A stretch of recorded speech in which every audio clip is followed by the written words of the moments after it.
Hey guys, so I've been asking you to send me different links of stuff like about the history of India, and someone sent me that link.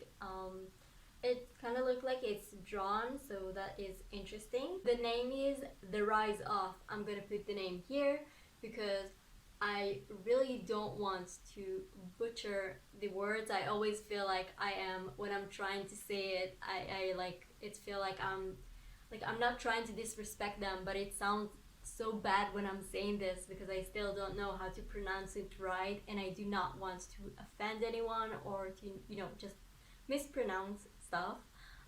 Yeah, so let's watch it.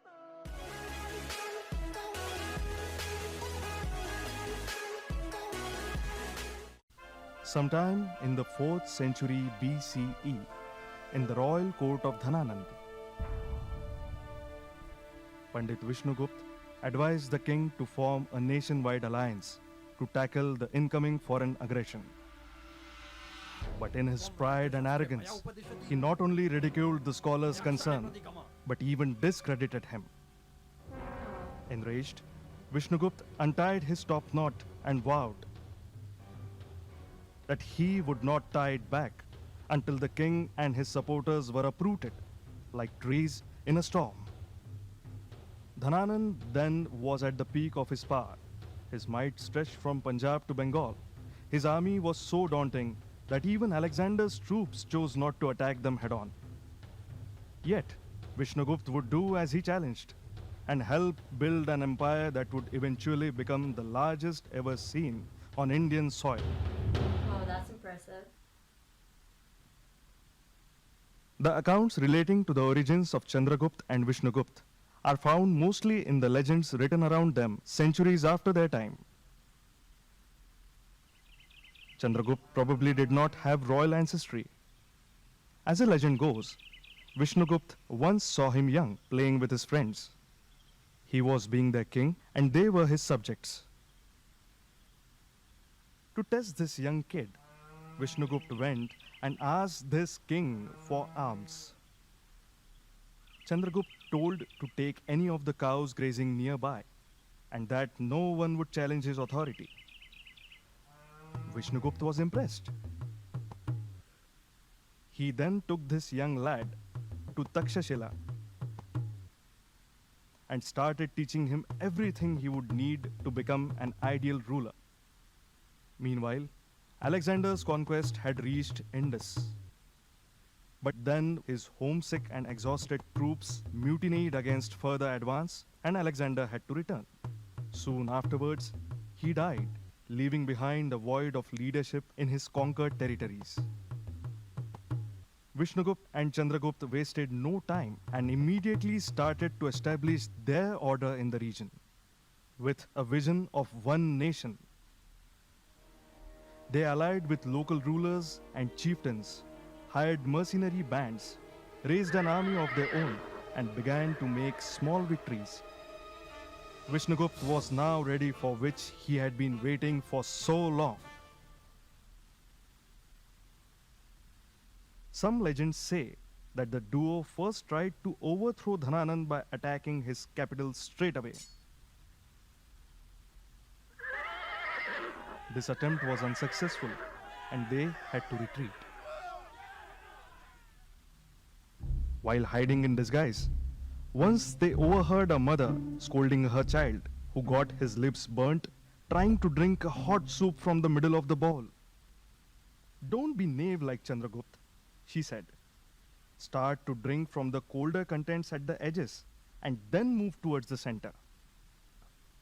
Always listen to They what understood your what mother she is meant. saying.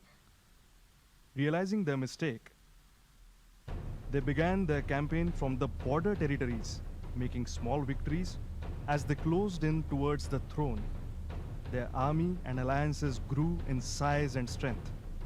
Eventually, they reached the Magad capital, and a bloody battle ensued. I